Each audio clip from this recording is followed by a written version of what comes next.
Welcome back to my mental health and crime channel. My name is Huda London. This is the case of the Idaho quadruple murders. May the 4 victims rest in peace, condolence to their families, and may justice be served.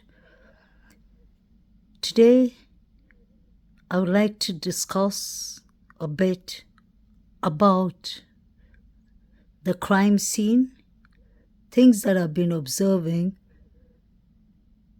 that the forensic teams and the detectives have been paying extra attention to. And I wanted to show you all a bit about the house's layouts that I find to be very interesting. Because I personally believe that whoever came into this house that night to take this who did this horrific murders and took these 4 beautiful souls' lives, had to have known the layouts of the house, and I personally believe that whoever came into this house would have known the dog Murphy.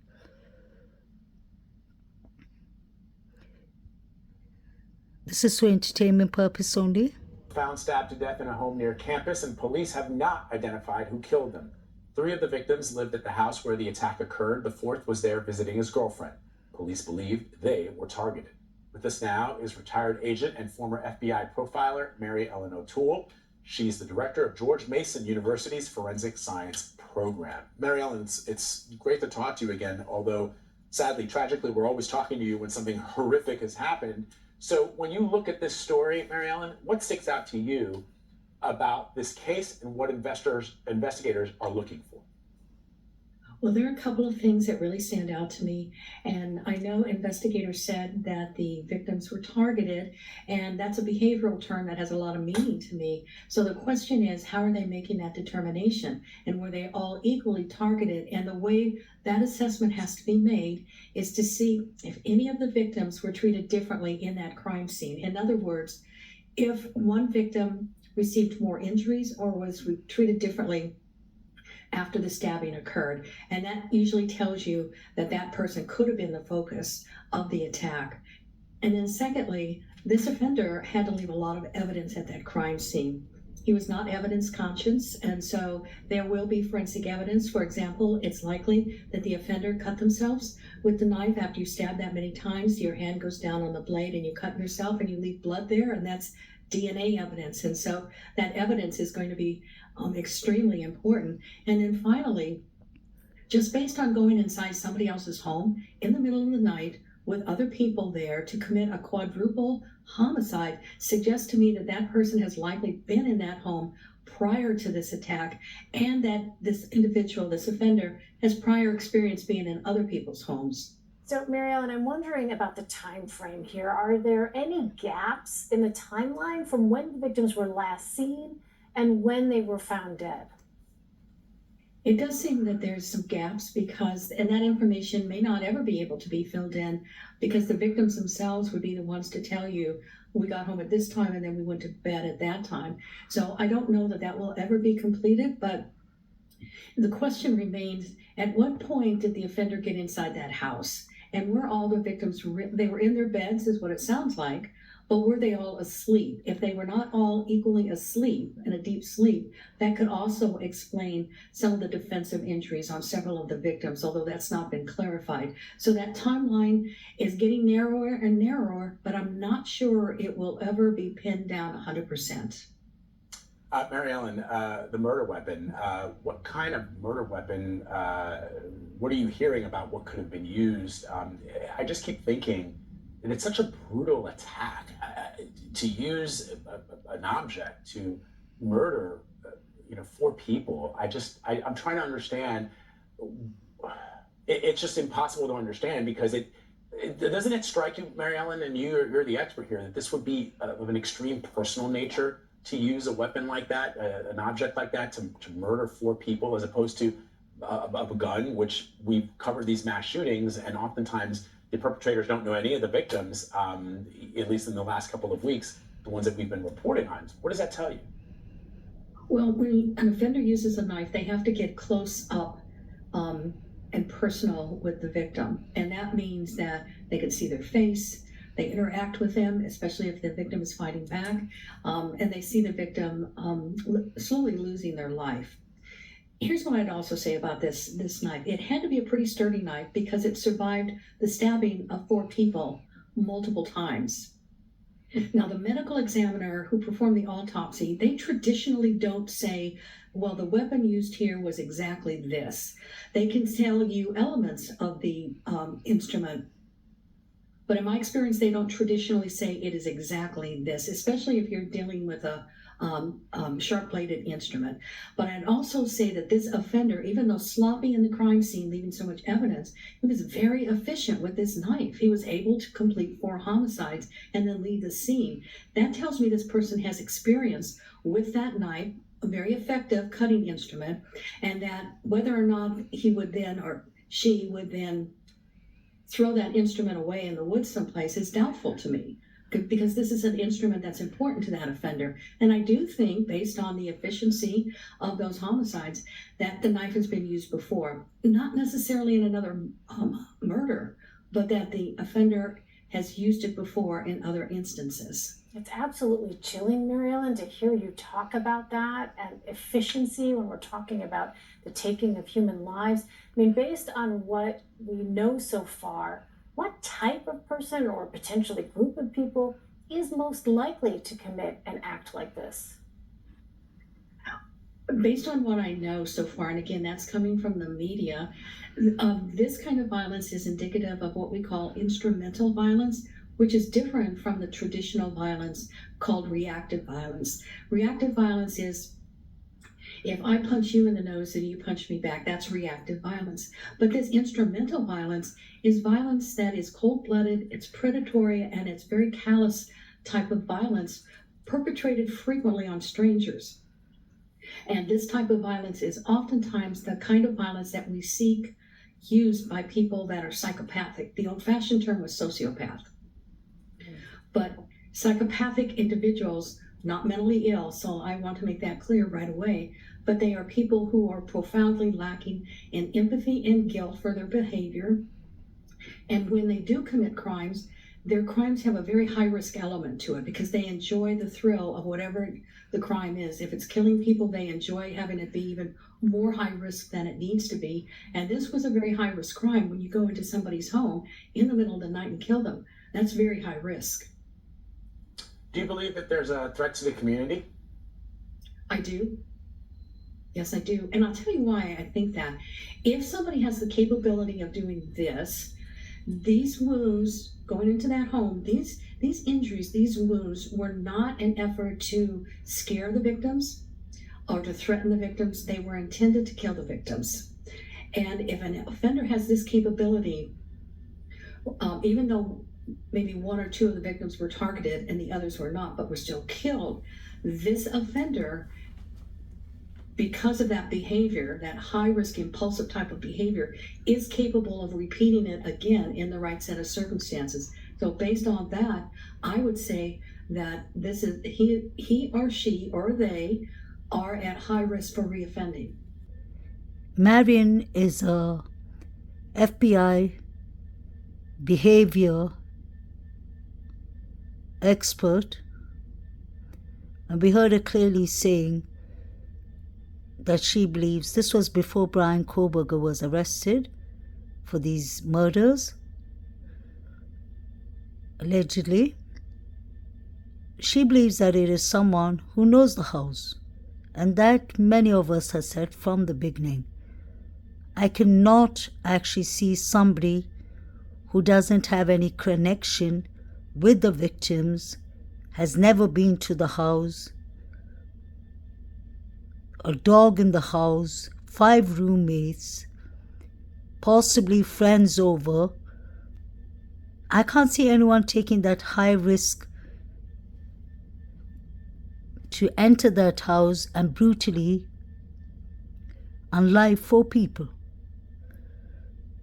I personally believe it is someone who's been in this house, partied in this house, used the bathrooms in the house, used the kitchen, knows where the basement even is. It's somebody who knows this house thoroughly, because the house layouts is really, really difficult for any person who hasn't been in that house before. And to do it so late at night and take the risk with a full house does not make sense. I personally believe that it has to be something to do with the Greek lifestyle, the fraternities, etc. Allegedly. Because if you saw that night the actions going on in the alcohol body cam footage in Banfield, if you pay attention to the figures running, if you pay attention to everything that was happening, it makes more sense that it is someone who literally had a lot of grudge, enviousness, jealousy, hate. It could have been possibly about money, drugs, etc. It could have been anything. I don't think somebody like a stranger who's never been in this house would have felt so safe and comfortable and confident. Brian Koberger his DNA was found only to the leather night shift, nothing else. And we heard the expert clearly saying that there would have been a lot of DNA, because stabbing someone would automatically cut the person who's doing it, his hand or finger. There would be exchange of blood going on, exchange of DNA, because you can literally imagine this person or the people who did this crime went from one victim to another. They took 4 victims together. So common sense would tell us it has to be someone, or I wouldn't even say someone. I believe it's more than 2 people. It could be 2 people or 4 people. It has to be many people who did this. And I really do not believe that the same knife, trigger warning, was used on all 4 victims. Maddie and Kaylee, I believe it was the knife that was used on them. Xana and Ethan's injuries too were separate from each other. A sharp object was used on Ethan. May he rest in peace, and may the girls rest in peace. So this doesn't add up. I'm sure Brian Koberger was at this area, but God knows for what reason he came there. But just because somebody is driving to an area, it does look, of course, suspicious so late at night, but we haven't heard his alibi properly. Maybe he came to buy drugs from Queens Road, or from Kings Road, or from near the victim's house, around those areas. The reason I say that is, let's not forget, allegedly, according to Brian's friends, because we have to say allegedly, we are not even sure if they're lying or if they're telling the truth. Let's be honest. They said that he was on heroin for 5 years. And addicts usually try to get off the heavy drugs, but it's not easy for them to quit all the drugs. So they could start doing something like cocaine or marijuana or something like that. Trigger warning, because I'm talking about it as a therapist. I can't see him just taking a clean cut after 5 years, because I'm sure when the going gets tough, he must have fallen into another addiction. So was he buying from around those areas? Because let's not run from the truth. The truth is Idaho, Moscow has a lot of people involved in the drug society. But since this is fraternities, and since this is the Greek lifestyle, and since this is the university campus, we know that the income of Idaho Moscow, 45% of it comes from the students. And the students work there too. So I don't think that if the students did it, that they would have announced it so clearly.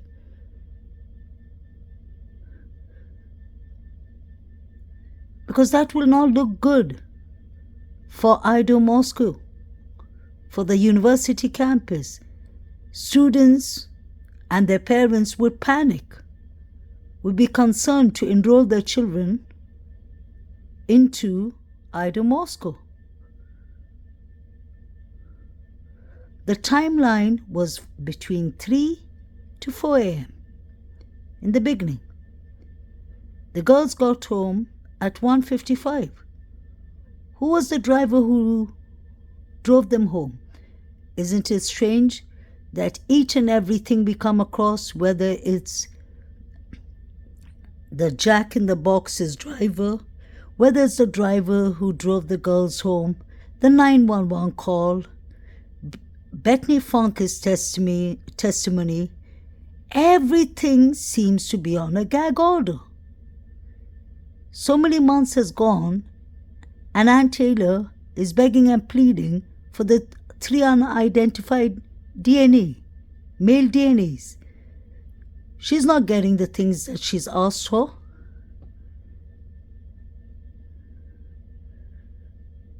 So was there another white Hyundai Elantra that was driving around the place?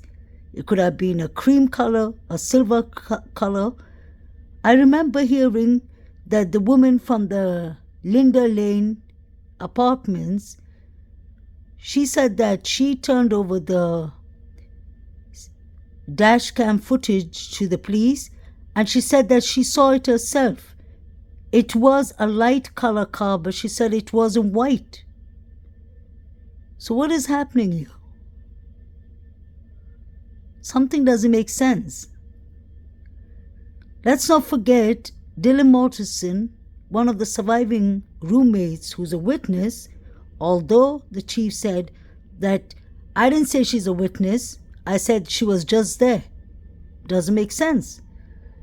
But Dylan Mortensen said that she thought that she heard,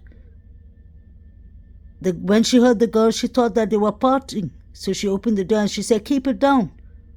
She could hear a lot of noises. In fact, I heard she could hear people, it sounded like running down the steps or like running inside the house. For her to say keep it down, that means she didn't think it was one person who was partying in the house. She thought there was a party. A party is usually more than 4 or 5 people. You never see a party with one person partying by themselves. And I have started to think about when Dylan said that she heard the dog barking, could it be possible she thought it was Kaylee playing with the dog? Could it be possible that the killers or the killer was the one actually playing with the dog, like trying to keep the dog to be quiet, because they must have opened Kaylee's room, assuming that Kaylee would have been in a room? What could Dylan have really seen? It's important to think about that. What could have she seen? It was dark.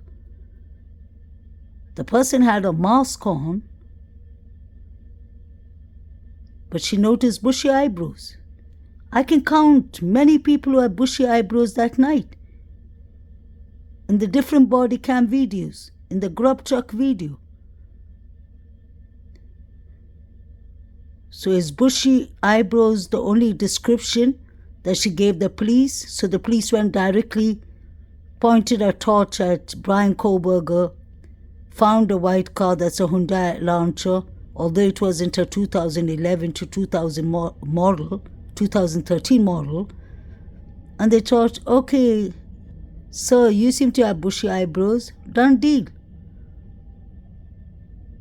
The more we dig into this case, we heard the 48 hours, Harvard Stern said clearly that there is no motive, that there is no connections with BK and the 4 roommates. Many people were making fake accounts of BK, putting him on Instagram and all these things. There were a lot of trolls trolling around when BK's name was put up, that he was arrested. I believe if they had so much evidence and they were confident of this case, they would have handed in their homework.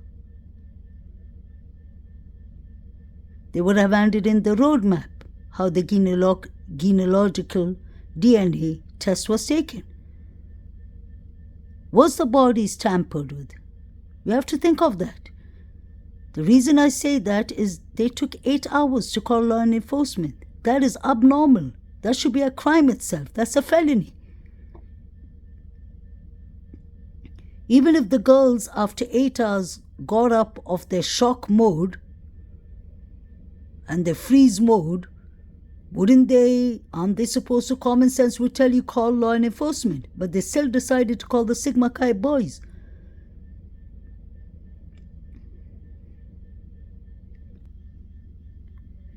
I wanted to show you all this footprint.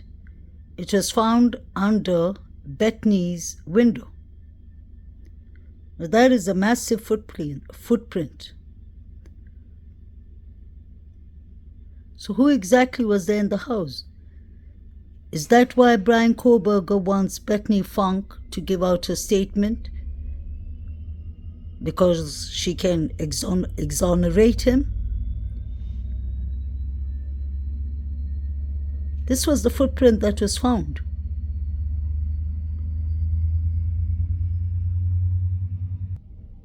This is John Jack Showalter Jr., hoodie guy. Hoodie guy was definitely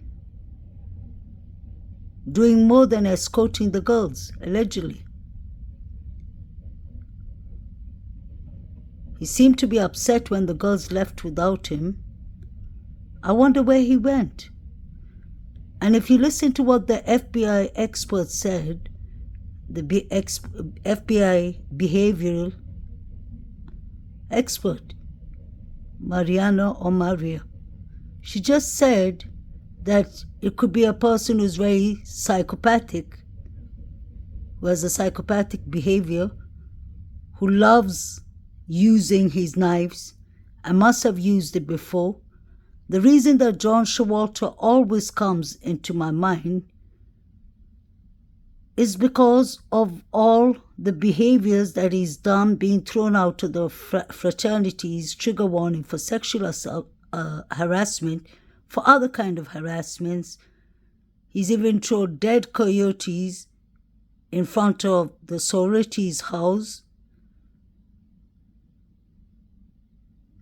We saw how he overkills animals. I wonder, since he was the last person with Maddie and Kaylee, if he had anything to do with this. This is just my personal opinion. He was the person who was ruled out too soon, and most of us do not agree with that, especially Steve Gongalves, who's the father of Kaylee. Where was John Showalter that night? We heard he drove to Boise, Idaho. It took him 6 hours to drive. What was the point? Why would somebody who's been out all night, who's most likely intoxicated, why would he drive 6 hours?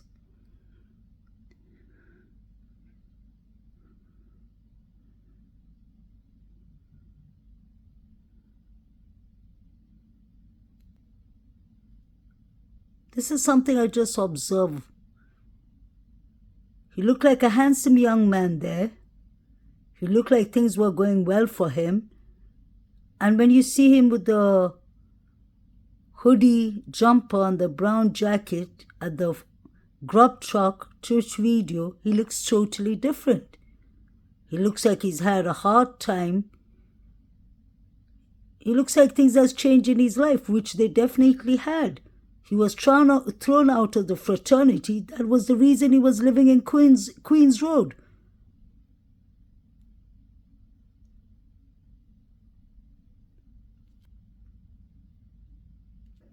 There you have John Showalter Jr. with the big gun in his hand, whatever it is. You have his adopted brother, the guy who's standing near him with the red and purple striped hoodie. And I believe he was the same guy who was in the body cam footage of the minor alcohol stop. He had on that light pink hoodie. I've read this to you all before. This was from a woman who used to work together with John Jack Showalter Jr. in Boise, Idaho. And this is what she had to say. She said, "Hello, I'm so sorry to hear about the students who were murdered recently. Also, thank you all for the hard work you all have put in. I'm originally from Boise, but currently living out of state. So I hope I'm still allowed to give any possible helpful information pertaining to this case. I couldn't help but notice that a young man named," she means Jack S. Showalter, "may have been a person of interest. I only bring this up because I worked with him at Flatbread." So I don't think she's lying. She even said exactly where she worked with him. Summer of 21. To be exact, I'm not sure how much information you all were able to gather from him, but I couldn't help shake the feeling that he may be involved. I hope it's not my own personal bias as to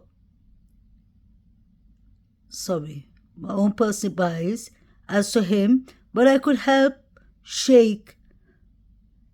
There were just feelings that he may be involved. He gave me an early vibe. Then she says, I hope it's not my own personal bias, as I didn't work with him for long, but there was just some specific behaviors that gave me an eerie vibe. According to my boss, he was a seasonal employee and would be going back to college late in the fall. At first, we seemed to be able to work together fairly well, but a few shifts in, his demeanor changed completely. Another female co-worker and I were in the middle of a dinner rush, and apparently a mistake was made with one of the orders, I guess. And he started saying things like, "You are the dumbest bitch I've ever met," and pacing around, standing super close, getting in my way. When I tried to put some space between us in an attempt to ease the tension, I decided to play along by saying thank you so much, hoping maybe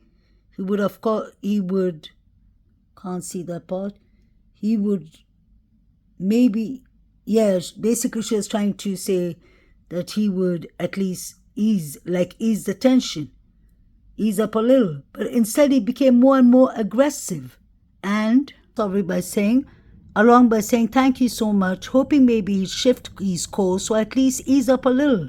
But instead he became more and more aggressive and started towering over me and shouting. Unfortunately, I wasn't prepared for that kind of interaction that evening, so I slapped him. Not my proudest moment, but it seemed like the safest alternative for me at that time. Being shorter than he is, I got written up for it, so it's on record. But apparently, it was not the first time he has treated other women in the kitchen in a similar fashion. What is extreme, I guess? They all said she said, other women in the kitchen in a similar fashion. To what extent? I'm not sure. But they all said he had made them feel uncomfortable. It concerns me because I saw the food truck footage And if that really is the same JS, that's John Jack Showalter, I would definitely keep my eye on him and I'll ask around a little more. Something doesn't sit right with me. I hope this helps, and thank you for taking the time to go through all of this. I believe this woman fairly, because besides cutting off his name, she didn't want to write the Jack Showalter, so she wrote JS. I understand her, but the rest of it was professional. She didn't hide the restaurant in Boise that they worked together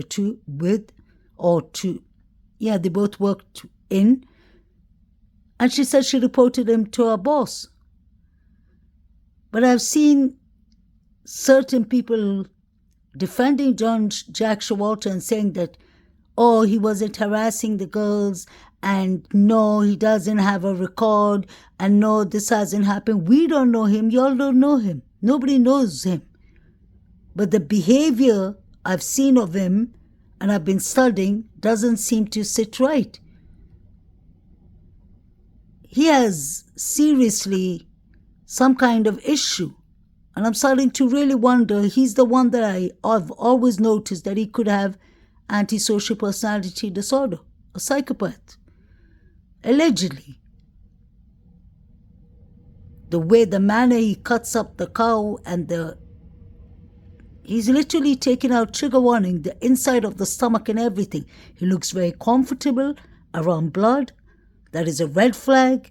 He had 2 K-bar knives in that picture. That's another red flag. He lives only 1.5 minutes away from the girls. He lives in Queens Road. And he was ruled out so quickly. The only person who could testify that he drove to Boise, Idaho, is his mother. And that is kind of biased. I don't want to show you the complete full picture because it's really a trigger warning. But you'll get my drift here. He has 2 K-bar knives on the floor near the other guy. I believe there's a big change in even his looks. Look at him in the suit on the right-hand side. Look at him in the suit in the left-hand side. That was when he was in the Delta Fraternity. And look at him with the hoodie. He looks completely like a different person. He would know exactly what happened. Him and Joe Vito and the other people in the grub truck seem to be having an eye, a proper eye on the girls when they walked in. John Showalter would know exactly what was said to Adam. I believe he's a really important person in this timeline. Look at his eyes. You can clearly see when he's with the hoodie, he looks like, honestly, he could be under any kind of addiction. And for him to have been thrown out of the fraternity, it was because he was doing stupid things, like harassing women. That's the reason I believe the young woman who worked with him, who said that she slapped him. So if he seems to be groping women or being aggressive to women, those are behavior patterns that people should be clearly watching out for. How do we know he didn't follow the girls home? Because he lives only 1 minute away from them. John Jack Showalter, the fraternity boys, the boys in the alcohol body camp, all of these people, I personally have my eye on them. Because I believe one of them, in fact not one of them, 3 of them could be the suspects. Because there was 3 unidentified male DNAs found there. Over here you have Dylan's boyfriend Quinn Kelly and Dylan. Dylan's the one in the pink mask. Quinn Kelly has the black mask on. Wonder if Dylan saw her own boyfriend, allegedly, because he seems to be wearing a mask. She's wearing a mask Coincidentally, they saw somebody else wearing a black mask, so that was supposed to be BK. It doesn't make sense. This was taken that same night. But Quinn Kelly refused. He said, I wasn't even there. What if it was somebody else and Dylan Mortensen? Well, Dylan is wearing the pink mask. Why were they wearing masks that night?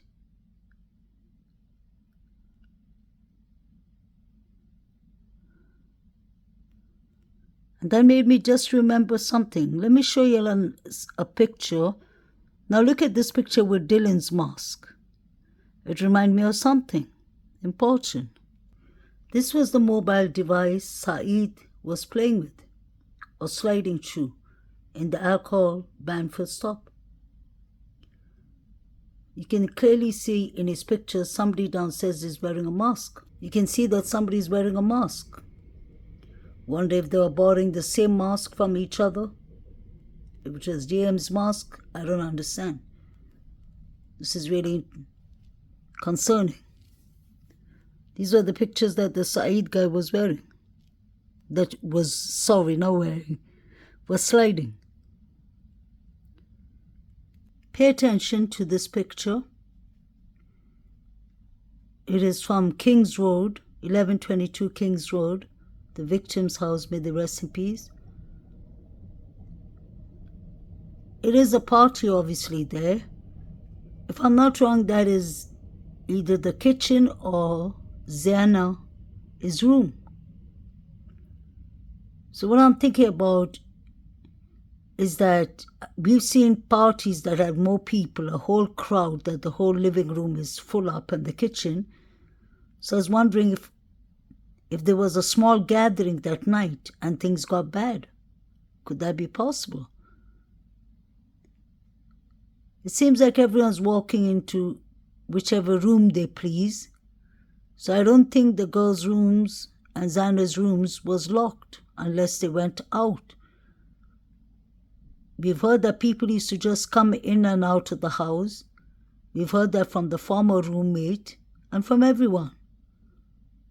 And what I find interesting here, if I'm not wrong, doesn't this guy look like the guy that when the police knocked the door in Kings Road for the noise complaint, the guy that opened the door with Hunter and said that he doesn't live there, that he's a stranger, basically. He said, I don't live here, I don't know where the people of the house are. If these people are all lying to the police, what makes us believe their witness statements to start with? My question is, did Dylan really see a man with a black mask? Or was she threatened to say that? Or was she told to say that by authority? You'll get me? As a witness statement, or by the Sigma Chi boys.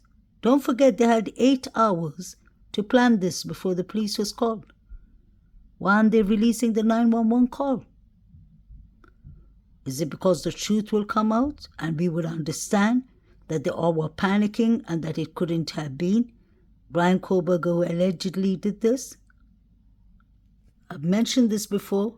There's Bethany Funk and John Showalter and Dylan Mortensen and Jake, who's Maddie's boyfriend. All 4 of them have gone to the same high school, Boise High School in Idaho. So you have 4 people here who know each other well, who go way back.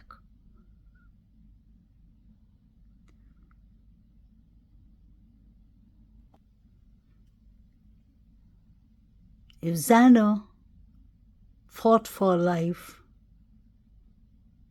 I don't believe it's because she was awake. I believe she was one of the main targets, and so was Eaton.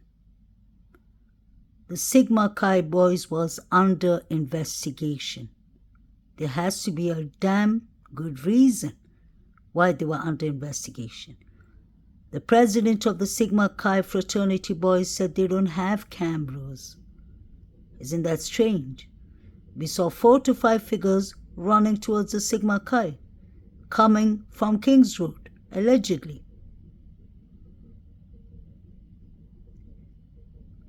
I think the 3 young men in the body cam in Banfield were from Alpha Delta or Delt Fraternity, and you have the Sigma Chi that is not far from those areas.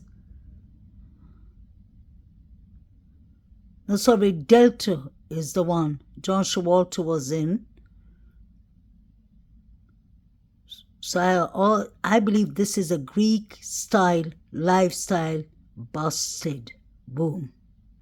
It can't be something that is far-fetched. Those boys had a motive, and they named 3 motives, 3 targets: Xana, Ethan, and Maddie. They said Kaylee wasn't supposed to be there.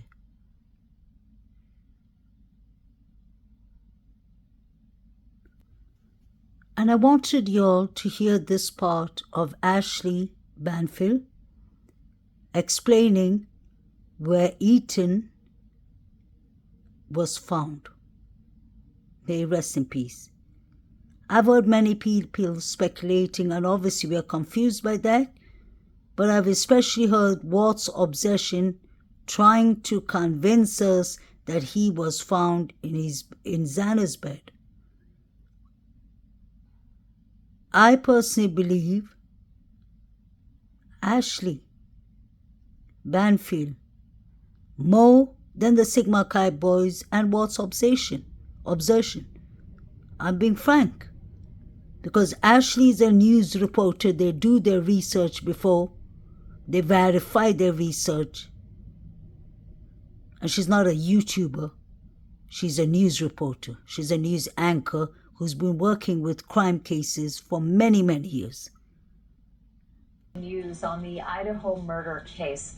A couple of sources with knowledge of the investigation have told News Nation some details that up until now we did not know. Let me lay a few of these details out, but I do want to warn you that this is graphic information and it is uncomfortable to hear this because we're talking about innocent kids who were killed in that home back in October. And not only that, this is evidence that likely will come out in court at some point. Whether it will be germane to who the killer is or not, that remains to be seen. But it could be evidence nonetheless. With that in mind, let me let you know what these sources have told News Nation. Number one, they told us that the victims, Kaylee Gonzalez and Madison Mogan, were killed first, and they confirmed that Ethan Chapin and Xana Kernodle were killed on the second floor afterwards. And these are some of the other details that they have released. They said that Ethan Chapin was killed in the doorway of Xana Kernodle's room before the killer set upon Xana. The sources say that it appeared Ethan had stepped partly into the hallway where the attack may have begun.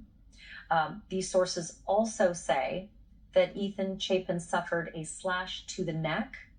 But I have to say that both of these details are in direct conflict with what the coroner had originally told us right here on this program exclusively. And also, they conflict directly with what police have said as well. And those two facts that are in conflict are that all of the victims were in their beds, according to police and the coroner. And according to the coroner, all of the injuries were stab wounds and not slash wounds. So I just want to play for you exactly what it was the coroner said in her words. Were any of them slashed? Were any of their necks cut? Or were these all puncture wounds? Well, it was a pretty large knife, so it's really hard to call them puncture wounds. And there were definitely stabbings. Can you tell me, when you say that they might have been sleeping, were they found in beds? Yes. So those were the facts that the coroner told us. And like I said, It is in direct conflict with what these two sources familiar with the investigation are now telling us as well. That obviously needs to be sorted out and likely best in a court of law as well.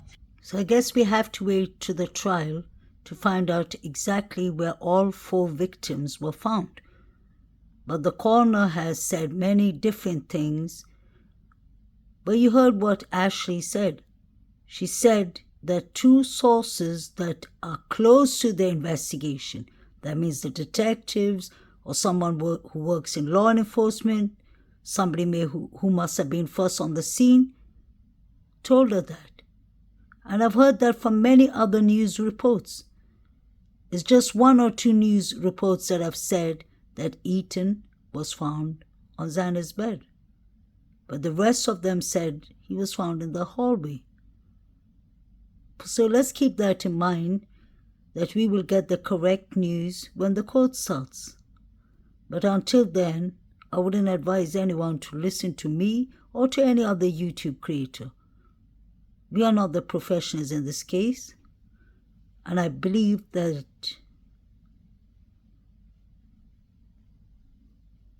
the news anchors like Ashley would know much better. The coroner did not even barely see the scene. She's giving us she's contradicting herself many times, to be honest. And so was law enforcement. They were saying it was a targeted attack, then they said no, it wasn't targeted.